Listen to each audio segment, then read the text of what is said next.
Hello students, welcome to our YouTube channel. हम लोग देख रहे थे नाव एंड धारा, ठीक है। सॉरी, आधी हिंदी आधी इंग्लिश, चलो नाव और धारा हम लोग देख रहे थे, ठीक है। तो शुरू करते हैं आज का लेक्चर।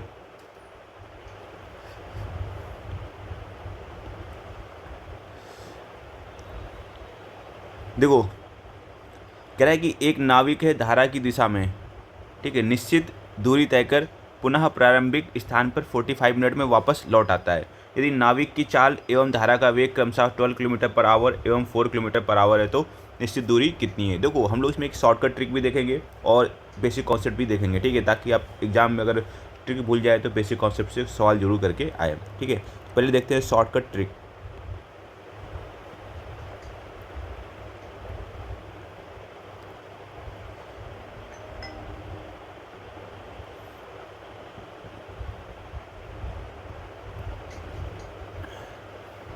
देखो, ट्रिक करना क्या है, आपको सिंपल सा कॉन्सेप्ट है, ठीक है। आपको जो डिस्टेंस है, सॉरी, जो टाइम लग रहा था उसको आपको कन्वर्ट कर लेना है घंटे में, तो 45.60 हो जाएगा, कोई दिक्कत समस्या नहीं, ठीक है। फिर आपको क्या करना है, इस नंबर का स्क्वायर करना है और इस नंबर का स्क्वायर करना है, दोनों कर देना माइनस, तो 12 का स्क्वायर 144 और 4 का स्क्वायर 16। समझ में आ गया। अब क्या करना है, आपको जो पहले वाली जो नाव की चाल थी उसको क्या करना है, दो गुना कर लेना है, तो 15 3 45, 15 चौको 60, तो ये हो जाएगा 3/4, ठीक है। और 144 से 16 जाएगा तो 128, ठीक है। अब 12 दूनी 24, 3 अट्ठे 24, 8 कम 8, ठीक है, 8 48, 4 चौको 16, तो हमारा जो आंसर आ जाएगा वो आ जाएगा 4 किलोमीटर, ठीक है। तो ये आपकी शॉर्टकट ट्रिक थी। अब हम लोग इसको देखेंगे बेसिक मेथड से।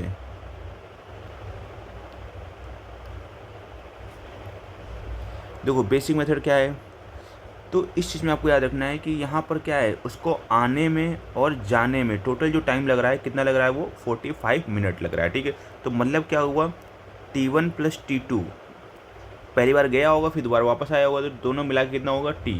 तो जो उसको टाइम लगा है वो 45, अब इसको मिनट है, घंटे में करेंगे 45/60 हो जाएगा, कोई इशू नहीं है। तो अब ये समय है, तो समय बराबर क्या होता है, दूरी बटे चाल। हमने मान ली दूरी x थी, ठीक है, चाल कितनी हो गई। अब देखो हो रहा, अगर एक ही डायरेक्शन में जाएंगे, ठीक है, धारा की दिशा में चलेंगे, तो चाल क्या हो जाती है, ऐड हो जाती है, तो 12 + 4 16, ठीक है। अब क्या होगा, जो वापसी आएगा तो धारा के अपोजिट में आएगा, तो धारा के अपोजिट में आएगा तो चाल क्या हो जाएगी, माइनस हो जाएगी, तो 12 में 4 गए 8, ठीक है। तो 15 3 45, 15 चौको 60, तो 3/4, 16 और 8 का एलसीएम कितना आ जाएगा, 16 आ जाएगा, ठीक है। x + 2x, ठीक है, तो इसको काटेंगे 4 चौको 16, तो 3x = कितना हो जाएगा, 4 × 3, तो x की वैल्यू कितनी आ जाएगी, 3 आ जाएगी, 4 आ जाएगी, सॉरी, ठीक है। तो 4 किलोमीटर क्या हो जाएगा, हमारा आंसर आ जाएगा, ठीक है। तो आप ट्रिक भी याद रख सकते हो, आपको कॉन्सेप्ट भी मैंने समझा दिया है, तो आप कॉन्सेप्ट भी देख सकते हो, ठीक है। तो चलिए शुरू करते हैं अगला क्वेश्चन। देखो, क्वेश्चन अपना क्या कह रहा है, कह रहा है एक नाविक धारा की दिशा में निश्चित दूरी तय करने में जितना समय लेता है, ठीक है, उससे 3 गुना समय धारा के विपरीत उतनी दूरी तय कर पाता है, ठीक है। तो दूरी क्या है, दोनों में ही केस में सेम है, ठीक है। ये चीज़ आपको कॉन्सेप्ट समझना है। यदि धारा का वेग 3 किलोमीटर पर घंटा है तो नाविक की चाल कितनी होगी। तो इस टाइप क्वेश्चन सॉल्व करने का तो शॉर्टकट ट्रिक बताता हूँ मैं और बेसिक मेथड भी बताता हूँ।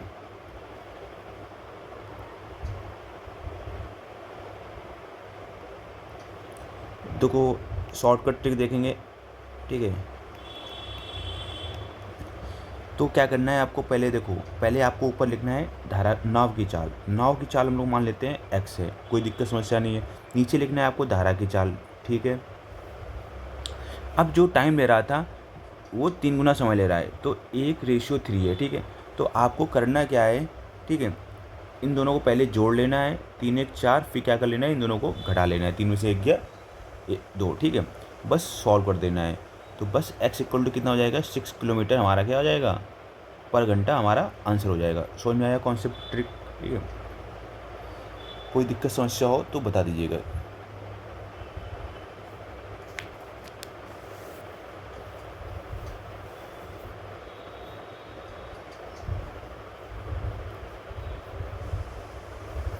अब देखो ना, यहाँ पर इन्होंने टाइम दिया हुआ है, अगर टाइम की जगह दूरी देते तो दोनों दूरियों को ऐड कर देते। ठीक है, अभी नेक्स्ट उसमें कॉन्सेप्ट समझाएंगे। तो ये चीज़ समझ में आई नहीं आई।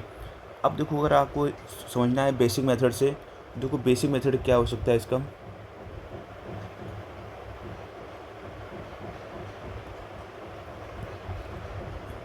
देखो बेसिक मेथड मैं आपको बताता हूँ। इसमें देखो बेसिक मेथड में क्या है, आपको ध्यान देना है कि इसमें दूरी सेम है। ठीक है, तो दूरी अगर सेम है तो आपको पता है T1 इक्वल टू है T2। ठीक है, तो दूरी बराबर समय बराबर, एक मिनट सॉरी क्या करूँ मैं, दूरी है D1 इक्वल टू D2। ठीक है, तो दूरी बराबर क्या होता है, चाल गुणे समय। तो पहले वाले केस में क्या होगा, जब धारा के साथ में जाएगा तो चाल उसकी x प्लस वाई होगी। ठीक है, और जब धारा के साथ में, जब धारा के अपोजिट जाएगा तो x माइनस वाई होगी। तो इतना से तो कॉमन सेंस की बात है ही है कि धारा के विपरीत जाएगा तो उसको टाइम क्या लगेगा, ज़्यादा लगेगा। ठीक है, तो यहाँ पर ये टाइम ज़्यादा लगेगा, और यहाँ पर धारा के साथ जाएगा तो टाइम एक लगेगा। ठीक है, कम लगेगा यानी। तो x plus y upon x minus y. ठीक है, या ऐसे कर लो, या तो फिर आप इसको डायरेक्ट पहले मल्टीप्लाई कर दो, सिंपल का है। तो x plus y equal to हो जाएगा 3x माइनस 3y। ठीक है, तो यहाँ से देखो ये 2x इक्वल टू हो जाएगा 4y। तो x equal upon y equal to क्या हो जाएगा, 2:1 आ जाएगा। ठीक है, या x इक्वल टू 2y हो जाएगा। अब आपको पता है, क्या पता है आपको, आपको पता थी धारा का वेग, यानी y की वैल्यू पता थी। तो x इक्वल टू 2 इंटू 3 यानी 6 आ जाएगा हमारा आंसर। समझ में आ गया आपको कॉन्सेप्ट।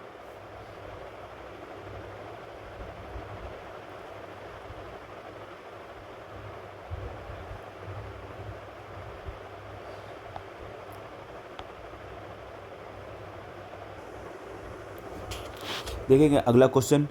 देखो अगला क्वेश्चन कह रहा है कि एक नाविक है धारा की दिशा में 4 किलोमीटर दूरी तय करने में उतना ही समय लेता है जितना कि वह धारा के विपरीत 3 किलोमीटर दूरी तय करने में लेता है। ठीक है, धारा का वेग 2 किलोमीटर पर घंटा है, तो और धारा की दिशा में 32 किलोमीटर दूरी तय करने में नाविक को कितना समय लगेगा। देखो समझो यार इसका कॉन्सेप्ट, अभी मैंने आपको समझाया था ना। ठीक है, आपको बताया था कि आपको ऊपर लिखनी है नाविक की चाल बटे, नाविक की चाल बटे आपको क्या लेना है, धारा की चाल। ठीक है, इक्वल टू जो आपकी दूरी होगी ना, उसमें टाइम दिया हुआ था पिछले वाले क्वेश्चन में, इसमें क्या दी हुई है, दूरी। तो दोनों को क्या कर देंगे, ऐड कर देंगे, 4 3 7, फिर क्या कर देंगे, माइनस कर देंगे, 4 3 1। तो x की वैल्यू कितनी आ जाएगी, 14 किलोमीटर पर घंटे। ये आपकी नाव की चाल आ गई। ठीक है, नाविक की चाल आ गई। अब धारा की दिशा में 32 किलोमीटर पूछ रहा है, तो टी पूछ रहा है, तो धारा की दिशा में देखो दूरी है 32 है। अब जो चाल होगी वो नाविक की चाल भी होगी, धारा की भी चाल होगी, दोनों की चाल क्या होगी, ऐड होगी। ठीक है, एक ही डायरेक्शन पे जा रहे हैं ना, तो समझो रहा।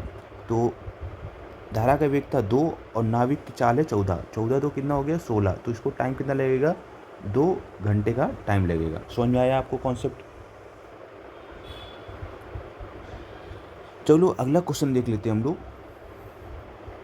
देखो अगला क्वेश्चन कह रहा है कि एक नाविक धारा की दिशा में निश्चित दूरी तय करने में 45 मिनट का समय लेता है। ठीक है, जबकि धारा के विपरीत उतनी दूरी तय करने में 1 घंटे 15 मिनट का समय लेता है। ठीक है, सेम डिस्टेंस है अभी भी। तो नाविक की चाल 16 है, तो धारा का वेग ज्ञात करो। तो नाविक की चाल या नाव की चाल बटे धारा का वेग, यानी इसको मान लेते हैं एक्स। अब क्या है, टाइम है, तो दोनों टाइम को एक बार क्या कर लोगे, जोड़ लोगे, एक बार क्या कर लोगे, घटा लोगे। तो 45, 1 घंटा 15 मिनट प्लस 45 कितना हो गया आपका, 2 घंटे हो गया। अब घटाओगे तो यार, ठीक है, तो ये 75 मिनट हो जाएगा। 75 में 45 गया तो कितना, 30 मिनट। 30 मिनट मतलब क्या होता है, 1/2, 2 क्या हो गया ऊपर, तो 2 दूनी 4 चौको 16। तो एक्स की वैल्यू जो आ जाएगी वो 4 किलोमीटर पर आवर आ जाएगी हमारी। समझ में आया कि नहीं आया, ये चीज़ समझ में आई कि नहीं आई।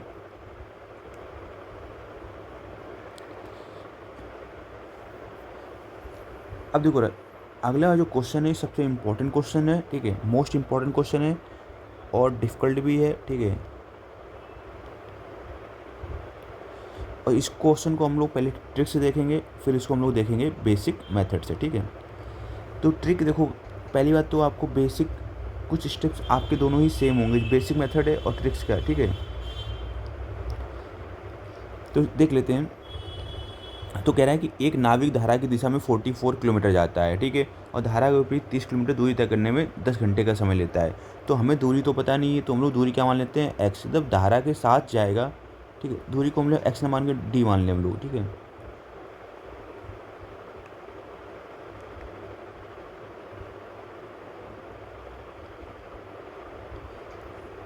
अब धारा के साथ चाल होगी, नाव की चाल मान ली एक्स और धारा की चाल मान ली वाई। तो दोनों एक ही डायरेक्शन में जा रहे हैं, तो चाल क्या हो जाएगी, ऐड हो जाएगी, एक्स प्लस वाई। अब अपोजिट डायरेक्शन में जा रहे हैं तो वापस भी आएंगे, तो एक्स माइनस वाई। तो जो टोटल टाइम लग रहा है कितने का लग रहा है, 10 घंटे का लग रहा है। समझ में आ रहा है ना, मतलब T1 plus T2 equal to T, तो वो लग रहा था 10 घंटे का। तो ये हमारी आपकी बनी फर्स्ट इक्वेशन, ठीक है। अब फर्स्ट इक्वेशन ये बनी है, तो अभी देखो ये तो हमने ऐसे आपको जनरल समझाया। तो डिस्टेंस यहाँ पर इन्होंने दे रखी, कितनी दे रखी है, 44, ठीक है। और x प्लस वाई ऐसे लिख लेंगे, प्लस यहाँ पर डिस्टेंस इन्होंने कितनी दे रखी है, 30 किलोमीटर। धारा के विपरीत कितनी जा रहा है, वो 30 किलोमीटर जा रहा है। और चाल क्या होगी, x माइनस वाई होगी इक्वल टू 10। ये पहली इक्वेशन है, ठीक है। सेकेंड इक्वेशन बनाने की कोशिश करते हैं। धारा की दिशा में 33 जाता है, तो 33 upon x plus y, plus धारा के विपरीत 40 आता है, तो 40 अपॉन एक्स माइनस वाई। कितना टाइम लगता है, 11 घंटे, ठीक है। ये जो आपकी होगी सेकेंड इक्वेशन, ठीक है। अब देखो रहा हम लोग इसे शॉर्टकट मेथड में कैसे करेंगे। हम लोग क्या करेंगे, इनका और इनका लेंगे SCF। क्या लेंगे, SCF। ये चीज़ समझ में आ रही है, ठीक है।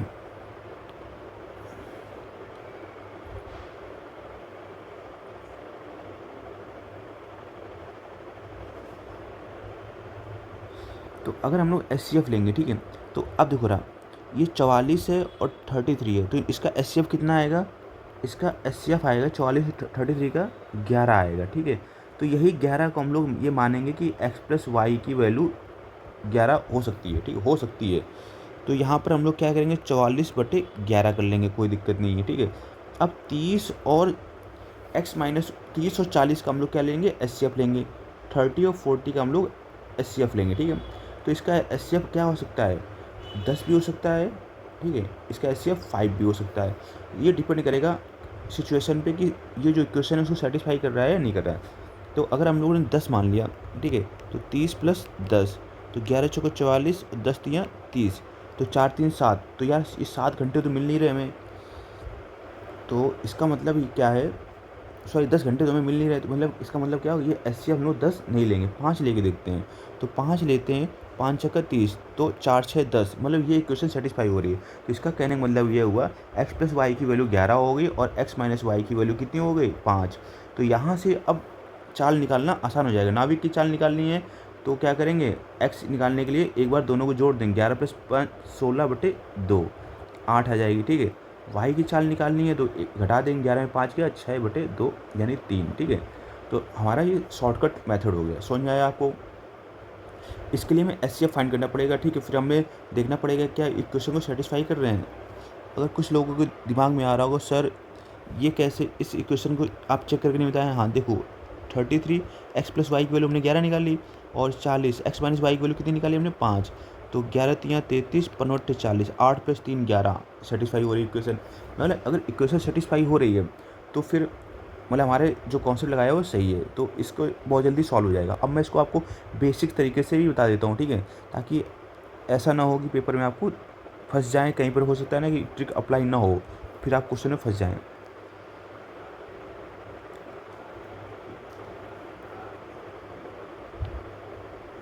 चलिए शुरू करते हैं हम लोग, बेसिक मेथड भी देखते हैं इसका।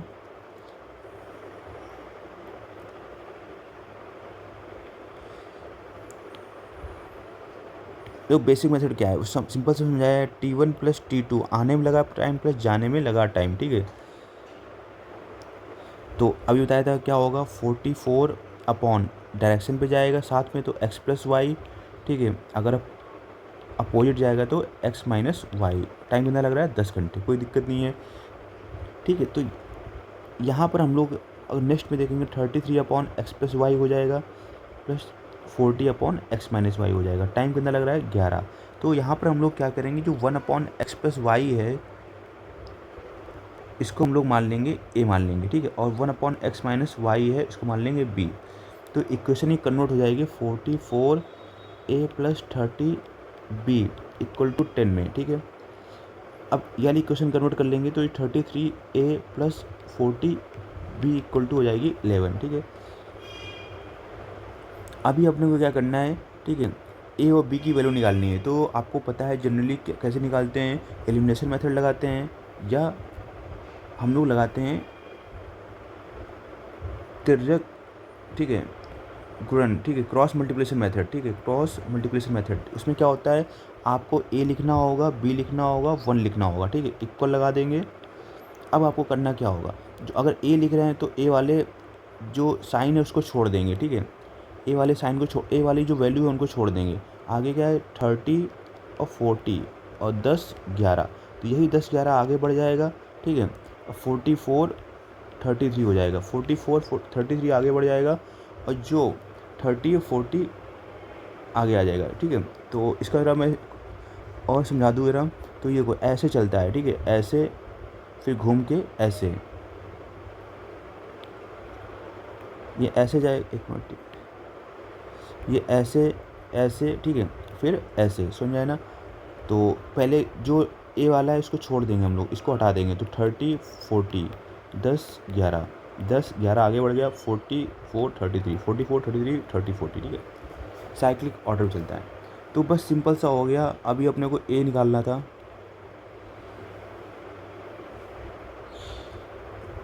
तो ए निकालने के लिए देखो क्या करें,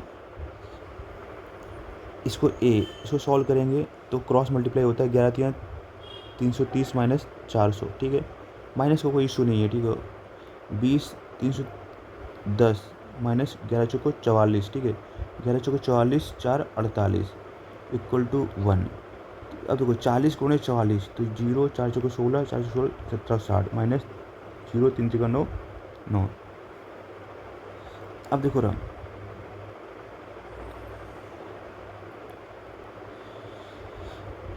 इसको और सॉल्व करते हैं।